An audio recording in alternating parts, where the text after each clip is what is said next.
నమస్కారం, welcome to సషట్ videos. ముందుగా headlines. Nandyal జిల్లా మెప్మా కార్యాలయంలో అధికారులతో సమీక్షా సమావేశం నిర్వహించిన రీజనల్ కోఆర్డినేటర్. భారతదేశ ఆధ్యాత్మిక శక్తిని ప్రపంచానికి పరిచయం చేసిన మహోన్నతుడు స్వామి వివేకానందాన్ని పేర్కొన్న డాక్టర్ గెలివి సహదేవుడు.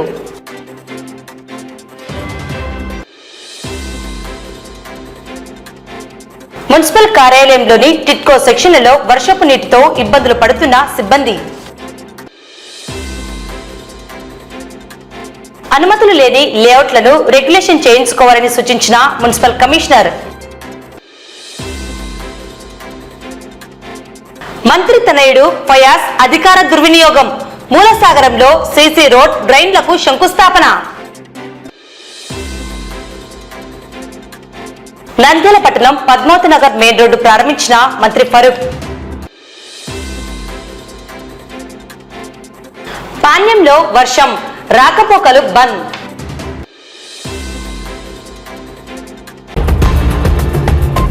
నంద్యాల మున్సిపల్ కార్యాలయంలోని మెప్మా కార్యాలయంలో గురువారం మెప్మా రీజనల్ కోఆర్డినేటర్ సావిత్రి సంబంధిత అధికారులు ఉద్యోగులతో సమీక్షా సమావేశం నిర్వహించి మెప్మా ద్వారా పట్టణంలో నిర్వహించవలసిన కార్యక్రమాలను పురోగతిని సమీక్షించడం జరిగింది. మరింత సమర్థవంతంగా పట్టణ ప్రజల పేదరిక నిర్మూలనకు పనిచేయాలని సూచించారు. ఈ కార్యక్రమంలో municipal assistant commissioner Venkatadas, MEPMA అధికారులు, ఉద్యోగులు పాల్గొన్నారు. అందరికీ నమస్కారం. ఈరోజు మన నంద్యాల పట్టణానికి regional coordinator madam Savitri madam గారు రావడం జరిగింది. దాంట్లో భాగంగా డిస్ట్రిక్ట్ లెవెల్ అటువంటి ఈ టీఈలు అయితేమి, సిఎంఎంలు, సిఓస్ అందరితో కలిసి ఒక కోఆర్డినేషన్ మీటింగ్ కూడా ఏర్పాటు చేసి ప్రతి పాయింట్ ఆఫ్ వ్యూలో డిస్ట్రిక్ట్ అడ్మినిస్ట్రేషన్లో మెప్మా సైడ్ కొంత వెనకబడిందని చెప్పి మాట్లాడడం జరిగింది. దానికి సంబంధించి యాజ్ అసిస్టెంట్ కమిషనర్ కేడర్లో కూడా నేను ఈరోజు అటెండ్ అయ్యాను. దీంట్లో మనకు మేడం గారు ఇచ్చినటువంటి వాటిల్లో కొంత రిమార్క్స్ అయితే ఉన్నాయి. వాటికి సంబంధించి కంపల్సరీగా దాన్ని ప్రొయాక్టివ్గా పనిచేయవలసిందిగా ప్రతి ఒక్కరికి కూడా సూచన చేశాను. అంతేకాకుండా ఆన్ పేపర్ మీద కాకుండా ఫిజికల్గా కూడా మనం వెళ్లాల్సిన ఆవశ్యకత ఉంది మెప్మా యాక్టివిటీ కింద అని చెప్పడం జరిగింది. మున్సిపల్ అడ్మినిస్ట్రేషన్లో ఏ విధంగా ఏ యాక్టివిటీ మనం చేస్తున్నామో అదే విధంగా దానిలో సిస్టర్ డిపార్ట్మెంట్ మెప్మా కూడా కంపల్సరీగా పబ్లిక్ దృష్టికి ప్రతి ఒక్క ఏదైతే స్కీమ్స్ చేస్తున్నారో ఆ ప్రతి స్కీమ్ కూడా కంపల్సరీగా వారి దృష్టికి పబ్లిక్ దృష్టికి వెళ్లాల్సిన ఆవశ్యకత ఉంది. ఇక్కడ గ్యాప్ స్పష్టంగా కనపడుతుంది. నంద్యాల డిస్ట్రిక్ట్ అడ్మినిస్ట్రేషన్ సైడ్ ఏదైతే మెప్మా సైడ్ ఈ యాక్టివిటీ తీసుకుంటారో అది జిల్లా కలెక్టర్ మేడం గారికి, అదేవిధంగా లోకల్ ప్రజాప్రతినిధులకి, హానరబుల్ మినిస్టర్ గారికి, ప్రతి ఒక్క పొలిటికల్ రిప్రజెంటేటివ్స్ కూడా తీసుకెళ్లాల్సిన ఆవశ్యకత ఉంది. ఇక్కడ జిల్లాలో గమనిస్తే మెప్మా సైడ్ నుంచి చేస్తున్నట్టు కార్యక్రమాలు చాలా వరకు తెలియలేం లేదు అని చెప్పి చెప్పడం జరుగుతుంది. దానికే లాస్ట్ మీటింగ్ లో కూడా మనకు స్టేట్ లెవెల్ మీటింగ్ లో కూడా ఎండీ సార్ కూడా ప్రతి యాక్టివిటీ కూడా ఫిజికల్ యాక్టివిటీ కూడా అందరి దృష్టికి వెళ్ళాలని, అంతేకాకుండా ఆయన డిస్ట్రిక్ట్ లెవెల్లో కూడా విజిట్ చేస్తామని చెప్పి కూడా స్పష్టం చేశారు. కాబట్టి ఇక్కడ నుంచి మనకు మెప్మా సైడ్ నుంచి చేసినటువంటి అన్ని 6 మున్సిపాలిటీల్లో కూడా దాని నుంచి మా సైడ్ నుంచి ఎండీ సార్ నుంచి రిక్వెస్ట్ ఏంటంటే ఏదైతే కార్యక్రమం జరుపుతున్నామో ప్రతి ప్రొయాక్టివ్గా దాన్ని తీసుకెళ్లి ప్రజల్లో తీసుకెళ్లి, సపోజ్ కొన్ని వాటిని చెప్తాను నేను ఇప్పుడు మీ దృష్టికి. దాంట్లో వచ్చేసి సపోజ్ మనకు సూర్య గారు ఒకటి ఉంది. ఈ ఎలక్ట్రిసిటీ వల్ల వచ్చేటువంటి ఉపయోగాలు ఏంటి, సౌర విద్యుత్ వల్ల జరిగేటువంటి ఉపయోగాలు ఏంటి, ప్రజల దృష్టిలో తీసుకెళ్లాల్సిన ఆవశ్యకత అదేవిధంగా ఉంది. అదేవిధంగా సాహస యాక్టివిటీస్ కూడా ఏమేమి దొరుకుతాయి, స్వర్ణాంధ్ర స్వచ్ఛకు సంబంధించి ఏమేమి కార్యక్రమాలు చేస్తున్నారు మెసేజ్ నుంచి, అంతేకాకుండా స్వర్ణాంధ్ర స్వచ్ఛాంధ్ర అవార్డ్స్ కూడా త్వరలో వాళ్ళకి ఇవ్వాలని చెప్పి కూడా మనం చెప్పడం జరుగుతుంది. అదేవిధంగా సింగిల్ ప్లాస్టిక్ యూజ్ కూడా మనకు ఎంత ఇబ్బందికరమైనటువంటి విషయాలు కూడా చర్చించడం జరిగింది. అదేవిధంగా డీజీ లక్ష్మిని కూడా డిస్కస్ చేశారు. కాబట్టి ముఖ్యంగా రాష్ట్ర ప్రభుత్వం ఆశిస్తున్నటువంటి తృప్తి క్యాంటీన్స్ అనేది కూడా మెప్మా మీద కీలక బాధ్యత ఇచ్చారు. దాంట్లో సైట్ లొకేషన్స్ ఇవ్వాల్సిన బాధ్యత మున్సిపల్ కమిషనర్స్ అని చెప్పి నిన్న ఎండీ గారు కూడా స్టేట్ లెవెల్లో కూడా చెప్పడం జరిగింది. కాబట్టి ఏవైతే ఉన్నాయో ఈ సర్వీసెస్ అన్ని కూడా ఈ సర్వీస్ రిక్వెస్ట్ కూడా కంప్లీట్ చేయాల్సిన బాధ్యత, అదేవిధంగా మనకు ఎస్ఎల్ఎఫ్ గ్రూప్స్ అయితేమి, టీఎల్ఎఫ్ గ్రూప్లు అయితేమి, తర్వాత ఏవైతే ఉన్నాయో అవన్నీ కూడా మనకు మున్సిపాలిటీ లెవెల్లో ఏదైతే యాక్టివిటీ ఉందో అదన్నిటినీ కూడా మెప్మా విభాగం ఆల్ కమిషనర్స్ తో కోఆర్డినేట్ చేసుకుని ముందుకు తీసుకెళ్లాలి తప్ప డైరెక్ట్ గా ఇంటరాక్ట్ అయ్యడానికి లేదు. ఎటువంటి మిస్టేక్ జరిగినా కూడా రేపు స్టేట్ లెవెల్లో ఎండీ గారు అయితేమి, ఆ రీజనల్ క్వార్టర్స్ కూడా ఖచ్చితంగా యాక్షన్ తీసుకొని సస్పెండ్ చేసే అవకాశం ఉన్నాయి. కాబట్టి మున్సిపల్ అడ్మినిస్ట్రేషన్ లో one of the important MEPMA section కి ఇచ్చేటువంటి ఒకటి కీలకమైన సూచన అంటే ప్రొయాక్టివ్ గా పనిచేయాలి. కంపల్సరిగా ప్రతి విషయాన్ని కూడా మనం పబ్లిక్ దృష్టికి తీసుకెళ్ళాలి, పొలిటికల్ దృష్టికి తీసుకువెళ్ళాలి. ఆ పబ్లిక్ రిప్రజెంటేటివ్ తీసుకెళ్ళాలి, డిస్ట్రిక్ట్ యంత్రాంగంలో జిల్లా కలెక్టర్ మేడం దృష్టిలో పెట్టాలి. ఆ మొదటి నుంచి ఈ డిస్ట్రిక్ట్ యంత్రాంగంలో మెప్మా కూడా కీలకమైన బాధ్యత వహిస్తుందని చెప్పడానికే ఈ యొక్క రివ్యూ మీటింగ్ జరిగింది. ఈ మీటింగ్ లో ప్రతి విషయాన్ని కూడా డిస్ట్రిక్ట్ లెవెల్లో జరిగింది కాబట్టి ప్రతి ఒక్కరు కూడా ప్రొయాక్టివ్ గా పనిచేసి ఈ కార్యక్రమాలను ఏవైతే స్కీములకు ప్రజలకైతే ఇస్తున్నారో అవన్నీ కూడా ప్రజల దృష్టికి వెళ్ళి ప్రజల ద్వారా వాళ్ళతో మమేకమైతే చేయవలసిందిగా కోరుతున్నాను. స్థానిక రామకృష్ణ అటానమస్ డిగ్రీ కళాశాలలో గురువారం తెలుగు విభాగము ఆధ్వర్యంలో universal brotherhood day Digvijay Divas పై అవగాహన కార్యక్రమం నిర్వహించడం జరిగింది. ఈ కార్యక్రమానికి కళాశాల చైర్మన్ ప్రొఫెసర్ డాక్టర్ రామకృష్ణారెడ్డి సభాధ్యక్షులుగా వ్యవహరించారు. ముఖ్య అతిథులు డాక్టర్ గెలివి సహదేవుడు, విష్ణువర్ధన్ రెడ్డి, సందీప్, ప్రొఫెసర్ రామకృష్ణారెడ్డి కలిసి స్వామి వివేకానంద చిత్రపటానికి పూలమాలలు, పుష్పాలు సమర్పించారు. ఈ సందర్భంగా వక్తలు మాట్లాడుతూ 132 సంవత్సరాల క్రితం అమెరికాలోని చికాగో నగరంలో 1893 సెప్టెంబర్ 11న సర్వమత సమ్మేళనంలో పాల్గొని భారతదేశం యొక్క ఆధ్యాత్మిక శక్తిని ప్రపంచానికి పరిచయం చేసిన మహోన్నతుడు స్వామి వివేకానంద అని అన్నారు. స్వామి వివేకానంద రామకృష్ణ మఠాన్ని స్థాపించి ఎన్నో కార్యక్రమాలను నిర్వహించారన్నారు. అన్ని మతాల సారాంశాలు ఒకటే అని, సహనం, సౌభ్రాతృత్వం, సర్వమత సమానత్వం గురించి సభలో ప్రసంగించారని తెలిపారు. మతాల పేరుతో ద్వేషం, అసహనం వ్యాప్తి చేయకూడదని అన్నారు. వసుదైక కుటుంబం భావజాలని ప్రపంచానికి చాటి చెప్పారన్నారు. స్వామి వివేకానంద జీవితాన్ని విద్యార్థులు చదవాలని, ఎన్నో విషయాలు తెలుస్తాయని సూచించారు. లేవండి, పోరాడండి, మీ అంతిమ లక్ష్యం చేరే వరకు పరిశ్రమించండి. నక్షత్రాలు గతి తప్పినా, సర్వలోకమంతా ఏకమై మిమ్మల్ని ఎదిరించినా సరే పోరాటాన్ని ఆపకండి అని స్వామి వివేకానంద పేర్కొన్నారని తెలిపారు. యూనివర్సల్ బ్రదర్హుడ్ దిగ్విజయ్ దివాస్ దేశవ్యాప్తంగా ఈ కార్యక్రమాలు జరుగుతున్నాయని అన్నారు. ఒక దేశం యొక్క ఆశలన్నీ యువతపైనే ఉంటాయి. మీరు సోమరులుగా కాలం గడపకూడదు, కార్యదీక్ష పరులు కండి అని స్వామి వివేకానంద అన్నారని చెప్పారు. కళాశాల ప్రిన్సిపల్ సుబ్బయ్య, కళాశాల అధ్యాపకులు డాక్టర్ లలిత సరస్వతి, మురళీధర్, కమల్ ఖాన్, నిర్మలా జ్యోతి, హిమబిందు, శేఖర్, మద్దిలేటి, ఆండ్రూస్ విద్యార్థులు పాల్గొన్నారు.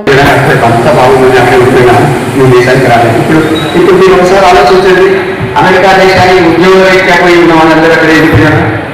ఎంతమంది తిరిగి వచ్చారు ఆలోచిస్తారా? చాలా మంది అక్కడికి అలవాటు అయిపోయారు. ఏంటి అక్కడ మీ జీవితానికి కావాల్సింది, మీ సౌకర్యానికి కావాల్సినంత డబ్బే కదా. దానికోసం మాతృదేశాన్ని, మాతృభూమిలో ఉండే ప్రేమ వదిలేసే దేశాల్లో విలాసవంతంగా జీవితం గడపాలనుకోవడం అంటే మీకంటే 100 సంవత్సరాల ముందే వాళ్ళు వ్యక్తిపోయారు. కోటీశ్వరులంతా అతనికి నీరాజనాలు పెట్టి ఇక్కడ ఉండండి, ఇక్కడ ఉండండి, ఇక్కడ ఉండంటే లేదు, మళ్ళీ మన దేశాలు. మరి వివేకానంద జీవితం మనకు ఆలస్యం కాదా?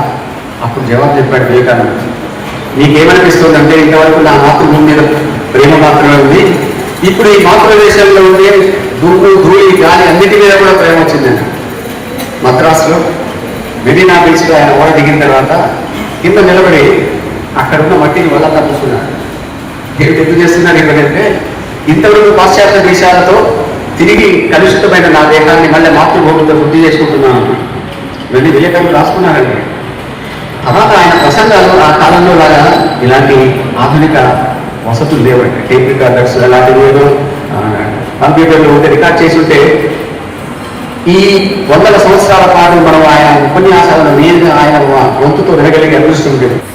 ఈ దినం ఒక ప్రత్యేకత. వివేకానంద గారు చికాగో కాన్ఫరెన్స్లో మన ఫస్ట్ కల్చరల్ ప్రోగ్రామ్ గురించి, రిలీజన్ గురించి మాట్లాడినప్పుడు వివేకానంద గారు మన sisters and brothers of America start చేశారు. దానికి ఒక బిగ్ రౌండ్ ఆఫ్ అప్లాస్ వచ్చింది అమెరికన్స్ నుంచి.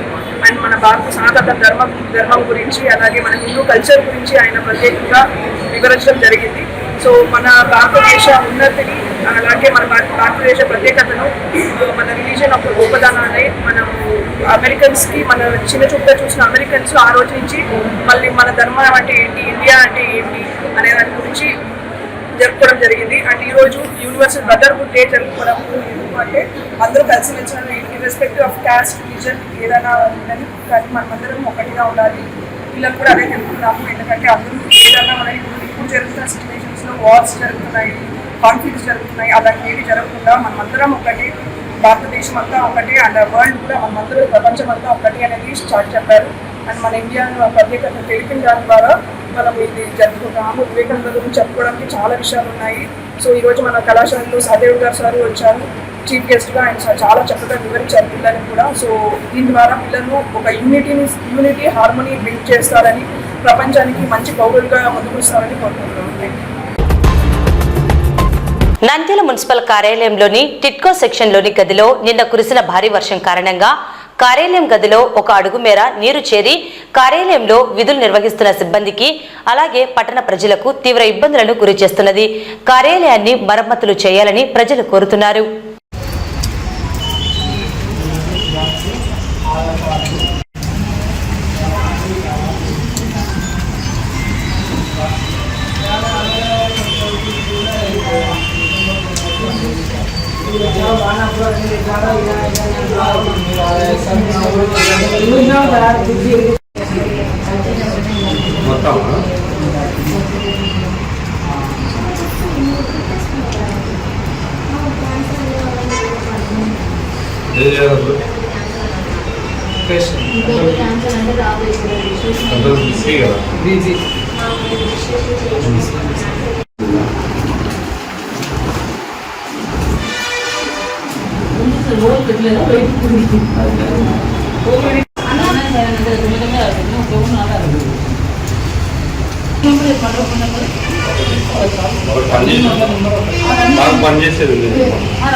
ఫోన్ నెంబర్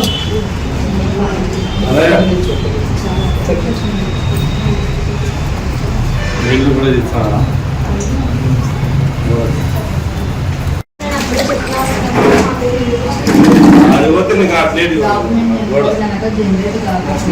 నీళ్ళు ఎక్కడి నుంచి వచ్చాను దగ్గర ఎక్కడి నుంచి వచ్చా నీళ్ళు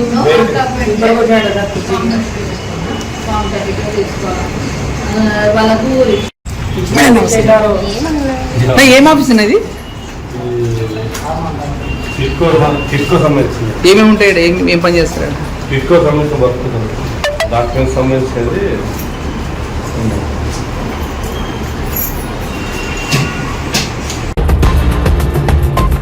రాష్ట్ర ప్రభుత్వం ఇటీవల ఇచ్చిన ఉత్తర్వుల మేరకు పట్టణ పరిధిలో అనుమతులు లేని లేఅవుట్లను ప్రభుత్వం ఇచ్చిన గడువు లోపల రెగ్యులేషన్ చేసుకోవాలని నంద్యాల మున్సిపల్ కమిషనర్ శేషన్న తెలిపారు.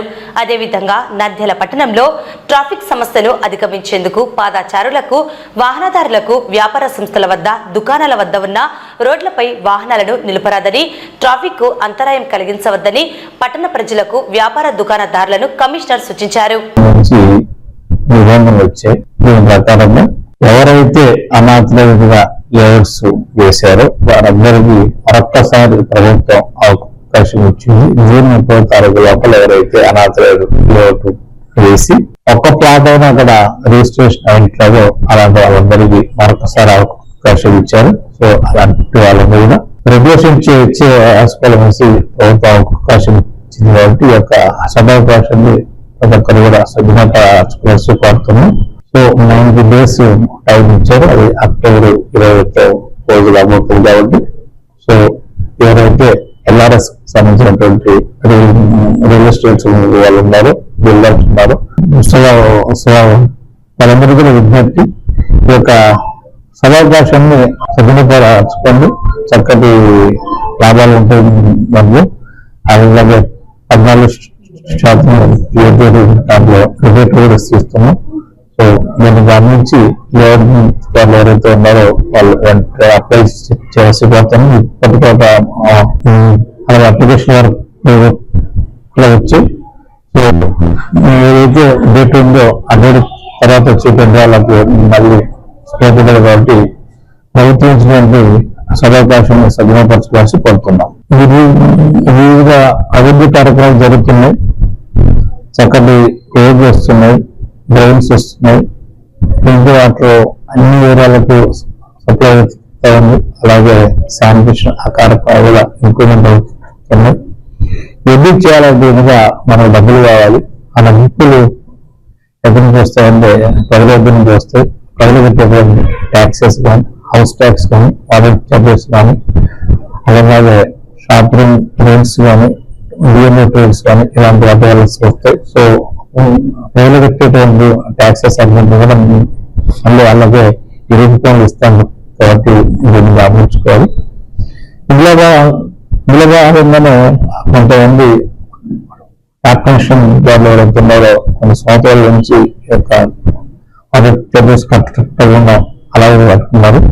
అలాంటి వాళ్ళందరూ గుర్తిస్తున్నాం, వాళ్ళందరూ కూడా సోపానం నోటీసులు ఇస్తున్నాం. సో దాన్ని గమనించుకొని ఒక్కసారి ఎందుకు ఇచ్చాము అనేటువంటి విషయాన్ని, ఎన్ని సంవత్సరాల నుంచి మీరు ఈ యొక్క హైవేస్ పని పెట్టుకున్నారు అనేటువంటి విషయాన్ని గమనించుకొని వాళ్ళు వెంటనే క్లియర్ చేసి పడుతాము.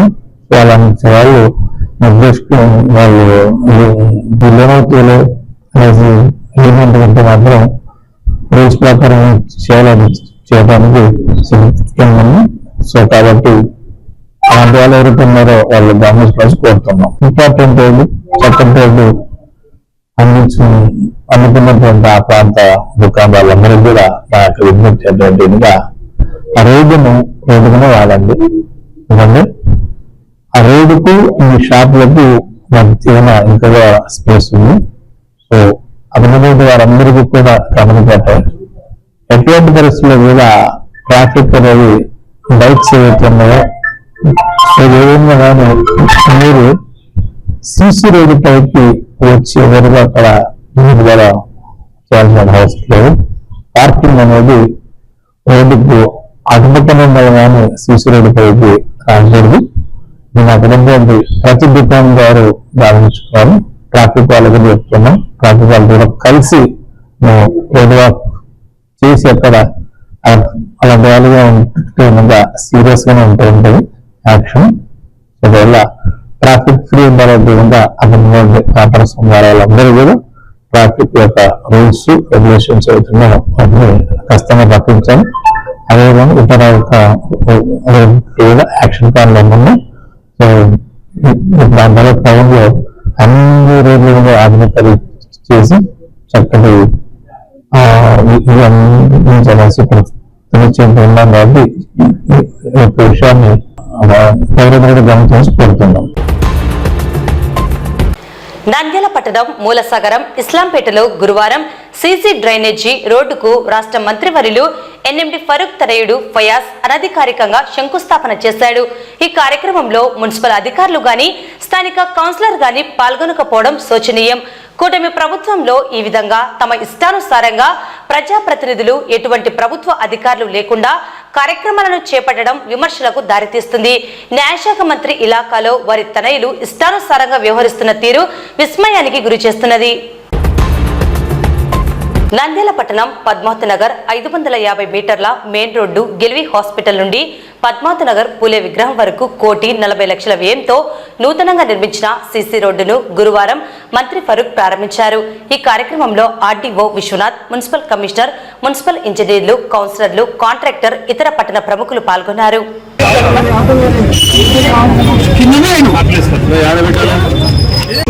సార్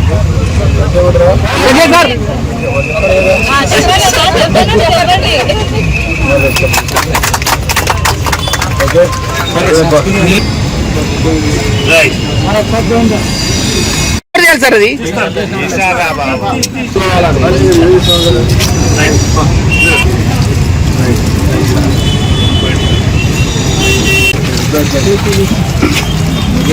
సైడ్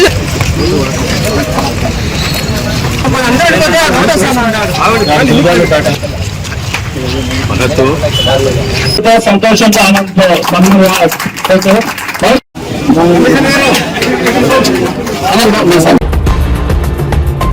పాణ్యం మండల పరిధిలోని రసులపేట, ఒడ్డుగండ్ల గ్రామాల మధ్య ఉన్న వాగు గురువారం ఉప్పొంగింది. దీంతో కొన్ని గంటల పాటు రాకపోకలకు అంతరాయం ఏర్పడింది. బుధవారం రాత్రి కురిసిన భారీ వర్షానికి ఈ వాగు పొంగి పొర్లడంతో ఆయా గ్రామాల ప్రజలు ఇబ్బందులు పడ్డారు. అధికారులు, ప్రజాప్రతినిధులు స్పందించి ఈ 2 గ్రామాల మధ్య నూతన వంతెన నిర్మించాలని కోరుతున్నారు.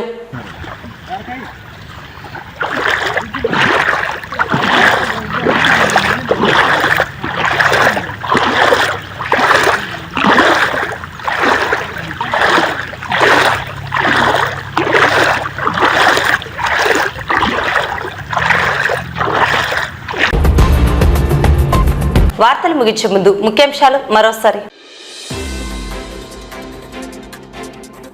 నంద్యాల జిల్లా మెప్మా కార్యాలయంలో అధికారులతో సమీక్షా సమావేశం నిర్వహించిన రీజనల్ కోఆర్డినేటర్.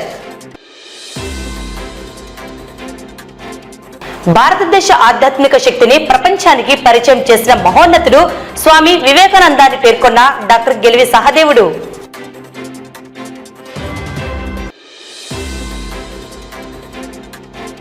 మున్సిపల్ కార్యాలయంలోని టిట్కో సెక్షన్లలో వర్షపు నీటితో ఇబ్బందులు పడుతున్న సిబ్బంది. అనుమతులు లేని లేఅవుట్లను రెగ్యులేషన్ చేయించుకోవాలని సూచించిన మున్సిపల్ కమిషనర్. మంత్రి తనయుడు ఫయాజ్ అధికార దుర్వినియోగం. మూలసాగరంలో సీసీ రోడ్ డ్రైన్లకు శంకుస్థాపన. నంద్యాల పట్టణం పద్మావతి నగర్ మెయిన్ రోడ్డు ప్రారంభించిన మంత్రి ఫరూక్. పాణ్యంలో వర్షం, రాకపోకలు బంద్.